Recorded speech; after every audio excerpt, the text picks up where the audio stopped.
does it all, and it does it all satisfactorily to most things. Now, it's not only, but it's one of the few. There are very few. And for IBM, right now, there are only 3 that are worth talking about. And Berkshire Composer is probably the pinnacle of that. Probably, depending on your viewpoint. If you are going to do one of those things more than others, then you remember, say if you are going to always play on your Juno 2 and play back, that's the main thing that you want to do, is using the program as a sequencer, then the score editing commands are not even hardly important at all. But the event editor is. If you are going to be doing only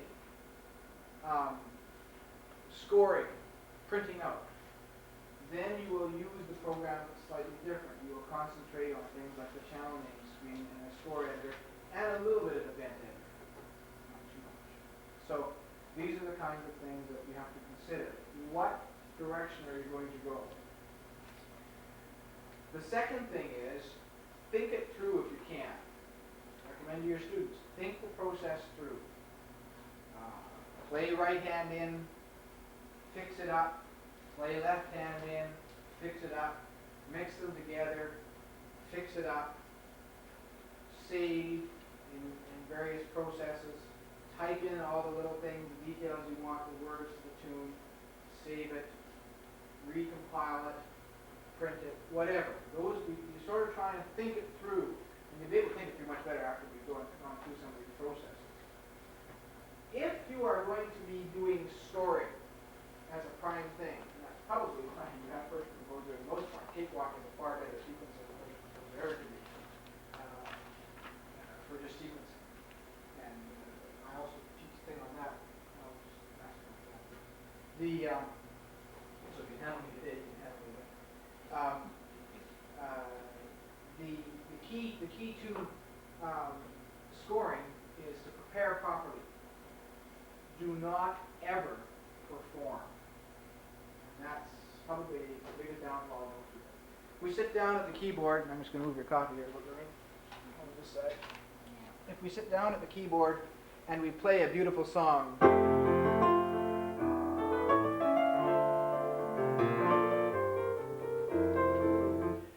it's very unlikely that the computer is going to be able to interpret what I just played in a fashion so that when I look at it, I recognize it. Don't use the sustain pedal. Now, the computer can read the sustain pedal, there's no problem there. But the sustain pedal fools our ear. This note is probably a 30-second note that I actually played. The computer reads notes on and off. It doesn't necessarily interpret that in combination with the sustain pedal. The sustain pedal is a function of MIDI. So what ends up happening is when we play a short note, on the keyboard, then what ends up happening is the computer says, you played a 16th note. When in fact we actually wanted it to be a quarter note or a half note, but we used the sustain pedal to fool our ear thinking that it was. So if you can play without the sustain pedal,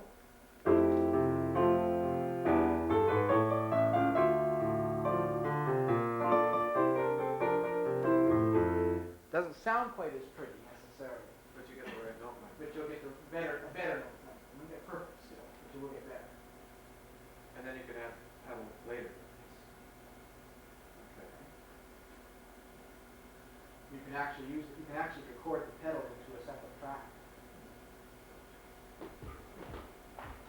Just pedal only. Okay.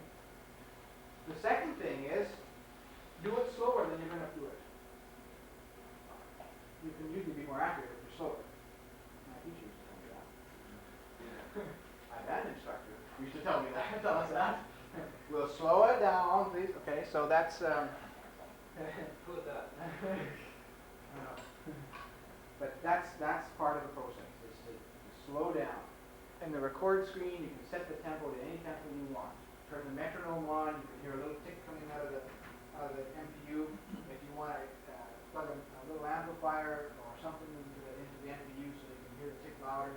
I run it at my mixer. I use it to affect send and receive actually because I don't have any more space in the mixer and I'm not using the reverb unit at the time.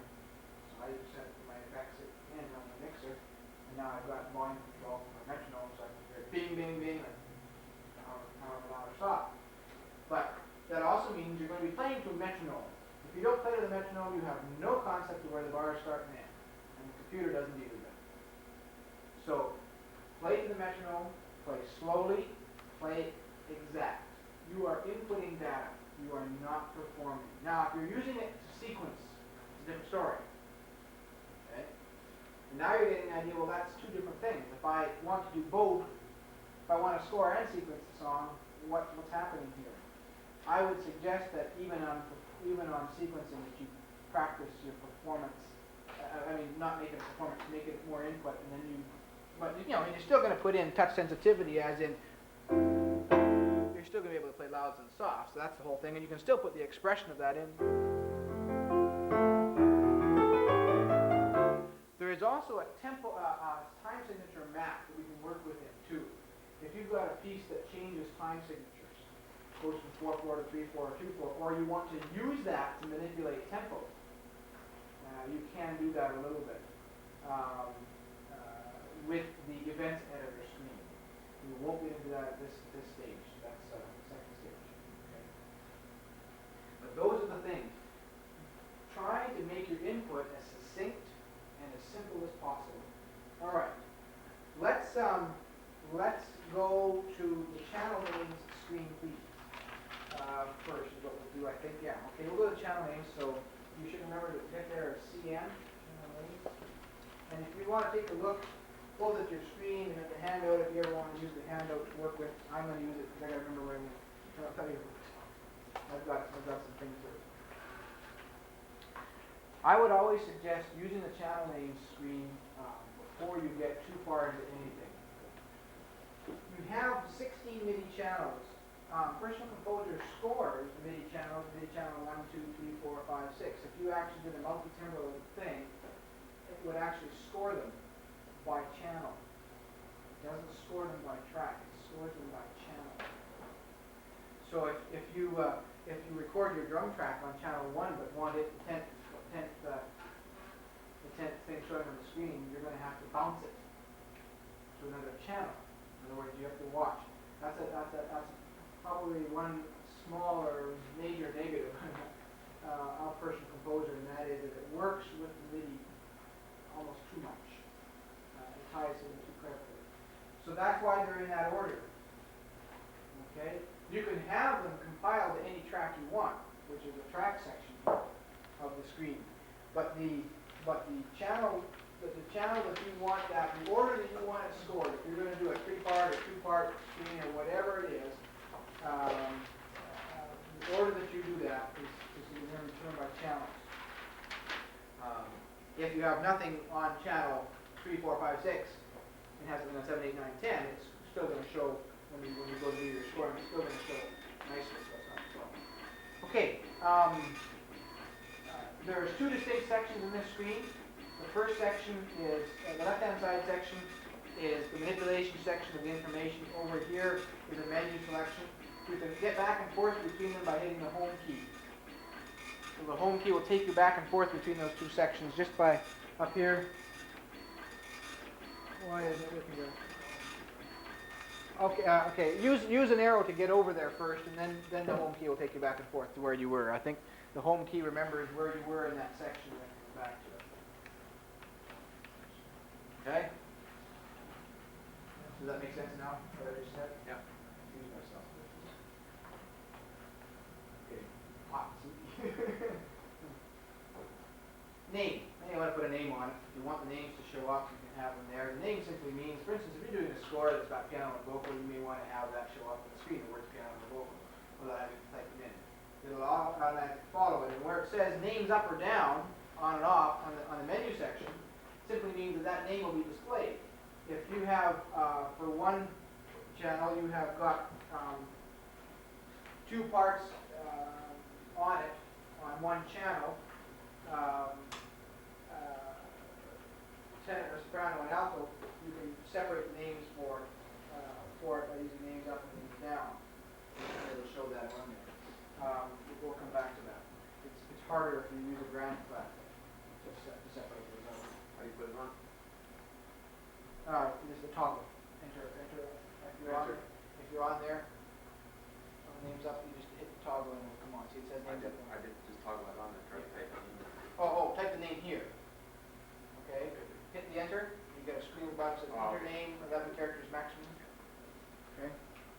That's if you are at the, that's if you're at the actual word that says name there. If you're not there, then it won't work. Okay, good. Transpose allows you to transpose MIDI data, but not score data. Where's transpose? XPS. That has no effect on score data. That brings me to another point. When you're working with personal composer, XPS, top of the page there, that's not what they call it. Come on, okay? Always remember that there are going to be two parallel sets of data, two sets of data that are parallel in personal composer. One is going to be score data, and one is going to be recorded data, or sequence of data. Okay? One may be different than the other, and you may want to keep them different than the other. So you may want to save your file. Once you've created it, you may want to save it one way, continue working on it, and save it with a slightly different name, possibly a second extension. For instance, Tim period 1, Tim period 2, Tim period 3, or whatever, to create that. Because your scoring information can be, and is often, different than your MIDI data. For instance, if I have gone through and created a beautiful passage of music, a sequence of music, and then gone in and added words to it, okay, on the graphic screen, and added my verse words in, and then I realized, well, I made some mistakes, so I'm going to go to the events editor screen and clean up those mistakes. When you go to the events editor screen and clean up the mistakes, you actually haven't changed anything on the score. You've changed screen data, performance data, MIDI data, sequencing data, but I haven't changed anything on the score. And vice versa. Sometimes you can change things on the score and not affect at all the MIDI data until you go to play. So you have to be careful. We'll hit that a little bit more hard as this seminar goes on here. And I can see that today we're going to be a little slower than we need to be. Than we want to be. But that's okay. We'll work that out. The track list. Okay, the second column, this column here, is representative of which track that channel will be compiled to. You probably will find that you won't use that as much as you may think. I haven't used it that much. I haven't needed to use it that much. I've done both piano and multi-tempo. But you'll have to determine that a little bit on your own, how you want to use the program. The next column, clef. If you move your cursor to that and hit enter, you will see you have a selection of clef. It's going to say, okay, how do you want that track, that channel to be scored? If you're playing a bass line, you obviously don't want it to be scored as a treble clef. If you are playing it as a bass line, you obviously don't want it scored as a grand clef or percussion clef, even for that matter. You want a bass clef. So you're going to need to set that up ahead of time. See, which channel are you recording what part on? What clef are they going to be? If you're doing a piano part on channel 1, it's going to be grand clef. And then, that also is going to affect the distance. DIS stands for distance between staves. We can have staves in a system. You're familiar with those terms? Some people aren't. So, okay. All right. You have two staves in a piano score system. You have 3 staves in a vocal piano. You have or organ score. The distance between staves, and it also affects the distance between systems because it's simply treating those as another state. Okay. 45 is a unit. I have no idea, and Personal Composer does not anywhere in the manual that I know of, and neither does Jim Miller, because when I talk to him on the phone, have really a concept of what 45 is.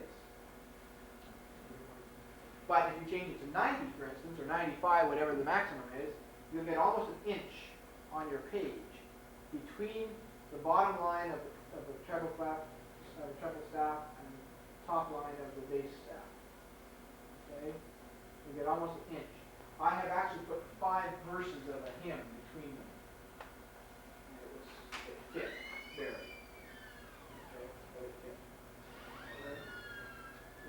So that's what that distance represents. Distance it's a unit. It's not really pixels. It's not pixels. It's not rows or columns or anything. I don't know what it is. Okay, then the word split there. The word split will represent to you if you're using a grand clef. Okay, if you're using a grand clef, and we're going to get into playing an example or two here in a minute. If you're using a grand clef, then it says split at 60. First, the composer register C4 as C3 as middle C. Okay, and 60 is the note number it registers it as. And so it's splitting. It'll say everything above C3 and above will be played with the right hand, everything below will be played with the left hand. If you're like me, I play most of my fat chords starting at the G below middle C and up. So most of the time I change that split to be A sharp 3 or G or something like that. D sharp 3 or whatever. So that I'm down, it'll accept my right hand's fat chords up into the treble clef. You may also find that as you touch it, if you put your enter button on there, it'll say bass, treble, split point, 50 to 70, or default auto. Well, the default is not auto. The default is 60. But if you set it to auto, after you hit that again, the word auto, now it will look for the largest spread and automatically split them that way. Which is fine, except that it doesn't always work the way you expect it to. So you have to be careful using that. You'll need to try and experiment with that. For instance, if I just really quickly, I'll go to the record screen here and I put that on auto.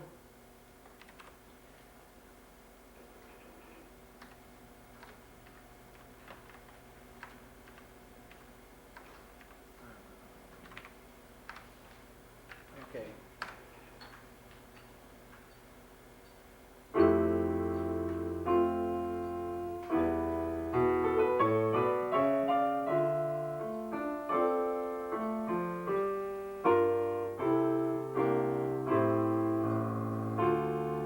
Okay. I set that on auto. So what is going to happen is I brought my hands up like this sometimes.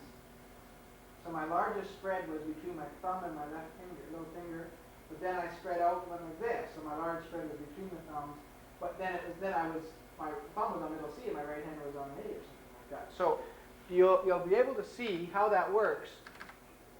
What key did I play that in? Any idea? Yeah? Who knows? You'll be able to see after trying to experiment with auto and that how it comes through. Scary. What did I do? Did you see what I did? Why are you laughing? That's not good. Score. See that?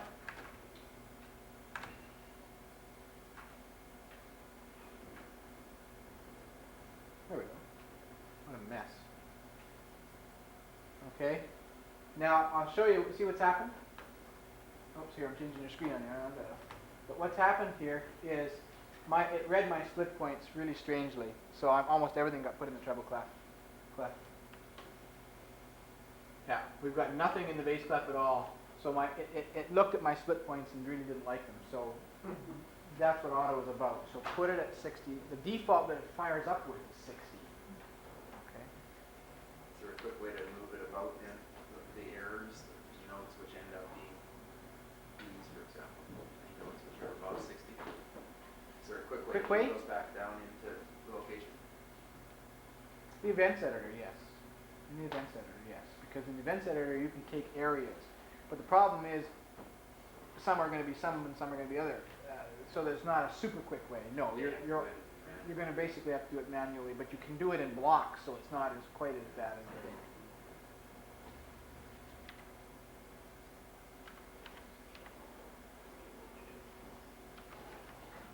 Okay.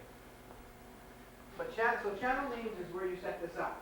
Measures on and off simply means it'll display the measures. In your rough drafts, you want to see what the measures are. First measure, if you're doing a 3-part movement or something like that, the second movement starts at measure 75. It doesn't start at measure 1, so you'll change what measure number 1 is. That's all that represents. programs on, if on or off. If you've done program changes from your synth or from your keyboard while you're playing, will it receive them? It will receive them, but will it show them on the screen? Patch 19, patch 31, patch 24. That's what that represents there. Names up and down we've covered. Tempos, are they displayed or not? That is not a variety of things. The ones from tempos, volumes, slurs, text, parameters, visible space, and implicit time signatures are really secondary functions that you will not use under normal circumstances, except the way the default comes up. But it does give you access to those ones. I don't want to cover them now because they are beyond what we really need to cover. You've already covered select colors a little bit by getting into it yourself if you need to. You've done more there than I ever have. Because I have a monocle. Let's get priority straight. That's it. So the first 1, 2, 3, 4, 5 things on channel names under the menu section are ones that you probably use more than anything, at least now. And I'm here today to tell you mostly how to use First Composer to get piano score, not multi-tempo today. I'll do that another time. Okay? That involves several different things. Well, this is already about 100 times past where most of us ever got and understand it. Don't feel bad because you didn't cover more. Well, we're going to cover a little more yet. Yeah. I want to get to using these keyboards here right now. Let's make sure channel names screen says the following then, please. It says, under the word name, it says piano. So move your cursor over there. This is our example that we're going to work with. All right. Where do you get piano? Okay. Now you have to make it there. You have to put the cursor there and hit the enter button and type in the word piano.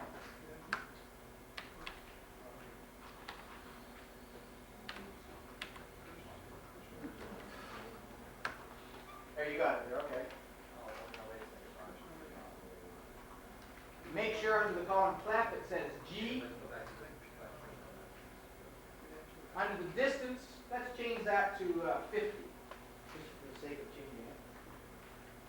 Under clef, you wanted us to type what? Make sure it's G. It's already G on your Okay, screen. and then distance. And under distance, make it 60. 60. 50 or 50 is fine. Better not make it 60. No, I hit the mouse by mistake. Okay. Step there.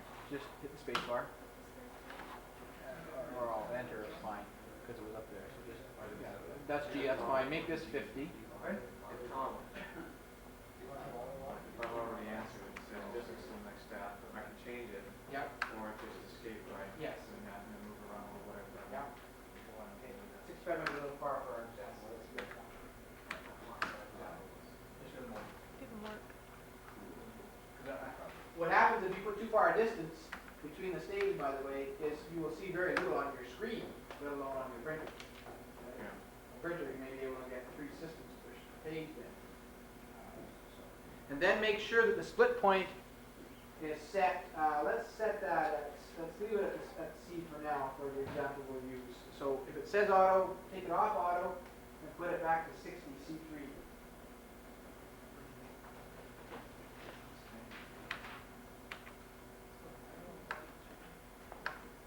Okay, now you hit enter on again, Lorraine. Now see at the bottom of the screen, bass treble split point, 50 to 70, so or default auto. We don't want the auto, so you have to enter in a number. So you have to enter in 50 or 60 or something like that. So we're entering in 60. Sure, 50, put in 50. I assume that means instrumental. Oh, I'm sorry, yes, I'm sorry, you were right. You could move it into I was thinking we were on the other way. 10,000% part of Okay. putting in E flat, I would imagine. Now, right transposition, that it means instrumental transposition, so if we play the part in C and I want to display it and print it in E flat, then I hit transposition. No, that's not Other way valid. around. That doesn't affect the score data at all. It affects only MIDI data. Only performance data. Okay. Okay? Transposing is done within the score editor screen. Okay. I know, that's what everybody thinks. I tried it many times. Frustrated myself. Okay, we've set up the channel name screen. Exit the channel. Also turn measures on. Make sure measure says on, and make sure that names up is on. How do you do that? It's a toggle. Hit enter on the, and when you're on it, just hit enter and it'll toggle back and forth. See? Yeah, Oh, it is exactly. on. Sure. Good. Program screen on, Program's on, it doesn't matter, then it's up to you. how about names down? Names down off. What's that referring to? Stems up or stems down notes. Within one clef. Stems up, it'll put a name above the clef, and put a name below the clef. If it's the same name as in the case of piano, we don't want it down all over the screen, we just want one word piano, so that's what's gonna happen. So just turn it off for now. Then exit please to the score screen. And then to the record screen. And I'm going to use this.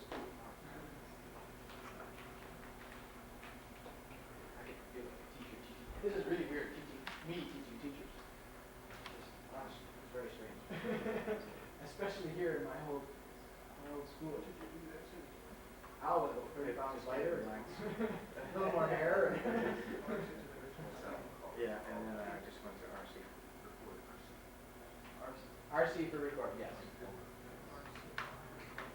Okay, in the record screen we have two segments again, the same kind of thing as in channel names. The home button will take us from up top there to down below once we've gone up top once, I'm sure. So move your cursor up there to somewhere in the top place, and then you can hit the home button and move back and forth between the two areas.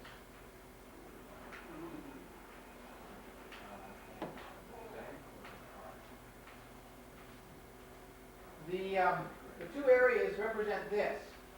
The top part, I want to explain the top row of numbers. The top row of numbers have no relationship to the row of numbers underneath them. The top row of numbers, 1 through 16, have no relationship to the 1 through 16 right below that. They represent MIDI channels. The numbers below that represent tracks. And there is not necessarily any relationship between them. Here's what happens. If you have recorded something on MIDI channel 3 and are playing it back, you will see the 3 lit up right parallel to the word recorder there. Or continuing on, whatever. It may have been recorded on track 13. We don't know. Whatever track it was recorded on will also be lit. But the MIDI channel is what will show up.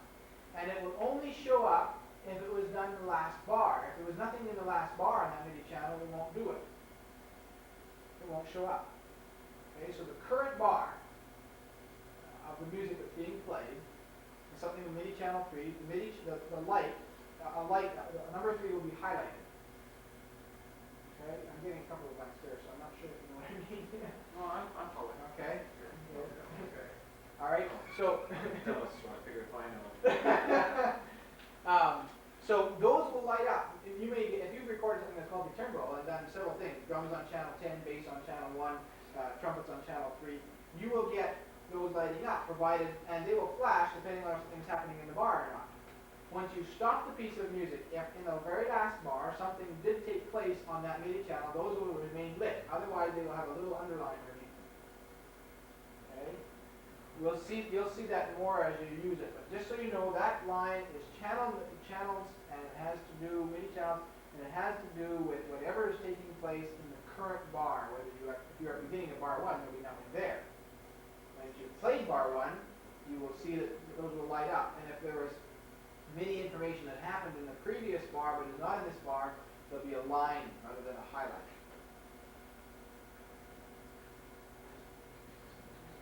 Now, Yeah. Sure. Okay, every time Earl went to the screen, he started playing. I mean, as soon as he went over, tried stopping it, he started reading next. That's the other way. It'll light up. It'll display is what MIDI channel it's using.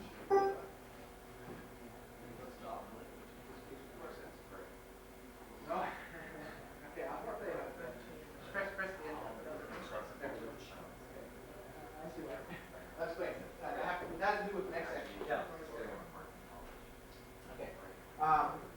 Earl had a problem there that is going to be the same problem with everybody, I think, at some point in time.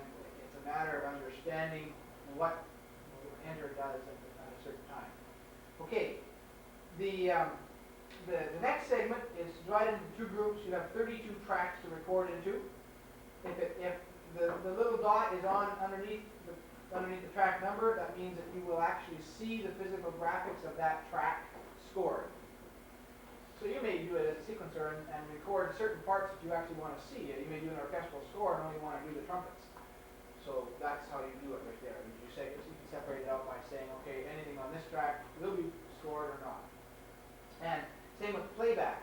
If there is a dot beside the word mute underneath one of the tracks, then you will not hear that. It will be muted. The dot means yes. Graphics, yes. Mute, yes. Okay, so the dot beside it means yes. Is that clear? Why would you want to mute? Oh, maybe you recorded something that you don't want to hear.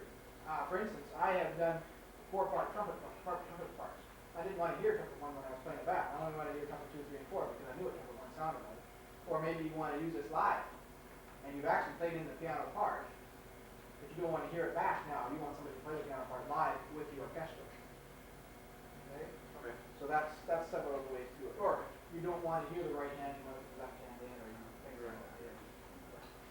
The other 4 things, left channel, right fader, you will not use much until you get into very extreme workings with multi-timbral synths and synths that handle fading back and forth and all kinds of things like that. So don't even turn yourself into those bottom 4 pieces. The top 4 things, the channels, the tracks, the graphics, and the mute. All right, now we go down into the section below that. And that is the menu section of the recorder screen. You have record off. If you put your cursor on record off, just by hitting enter on there, you'll see it toggles from record off to on. Okay? But if you go to the play, so move your cursor on to play, regardless of whether record on is on or off, right now you want it to play, so you will press enter. Now it says stop. You want it to stop, so you will press enter. Does that clarify that, Earl? I think so. Why do I? Yeah, I understand to that point. There's no problem there. Okay. Yours is still recording. Somebody's is. Mine. Okay, then you need to press enter to stop. But I've got it on stop. No, you haven't stopped it. You have to enter that. We gotta turn record on. Okay? That's the difference in that little button. That's where you gotta watch it. If it says play, you want it to do that. So enter. Once it's playing, you don't want to tell it to play anymore. You want to tell it to stop. So you hit the enter on that same thing. So it's toggle. Okay? And when it is playing, it says stop, and when it's stopped, it says play. And now on the extreme right, I have measure 3, byte 21. Right. Is that, I've got how do I clear that and get byte 0 on it? Don't Do I need worry to- about that. That won't happen unless you actually record something. Okay? You recorded nothing except space at this moment. Right? Now, what you need to do is go back and toggle record off and make sure that the word play says play, not stop for the moment. If you would, just get us back to that. And then you can type the letter Z